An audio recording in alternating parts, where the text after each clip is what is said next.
Le département de la fonction publique s'est engagé dans un combat titanesque contre l'usage du faux qui a longtemps terni l'image de la fonction publique. Les concours directs de recrutement dans la fonction publique d'État au titre de l'exercice budgétaire 2023 ont été repris du 13 avril au 5 mai 2024.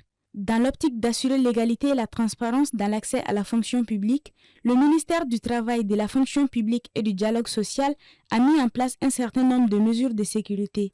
Malgré ce processus, 44 faux diplômes ont été décelés et seront transmis entre les mains de la justice. À la suite de la découverte d'un vaste réseau de fraude et de corruption, nous avons effectivement apporté de nouvelles mesures. À la suite de la vérification des diplômes, au cours du processus, nous avions découvert et décelé 44 faux diplômes qui seront transmis donc à la justice. Donc l'objectif, comme je l'ai tout tantôt dit, c'est vraiment d'assurer l'équité et la transparence.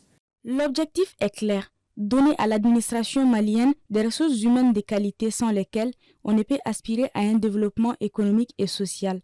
Pour ce faire, les acteurs de l'enseignement ont également leur pierre à apporter à l'édifice. Il faut vraiment renforcer la judiciarisation de la chose que les autorités ont commencé, nous avons reçu les consignes. C'est-à-dire qu'on ne se limite pas seulement aux porteurs du diplôme, qu'on cherche qui sont les complices. Parce que si moi je souffre sur les bancs pour avoir mon diplôme et que je constate au bout du rouleau qu'un autre qui n'a fourni aucun effort, qui était chez lui au moment où je souffrais, entre école, maison et autres, ça amène la démotivation. Et ensuite, au niveau de l'administration, l'impact est plus grave parce que ce monsieur, le poste peut-être qu'il va occuper, il ne le mérite pas. C'est un futur corrompu. Il ne peut amener que la corruption.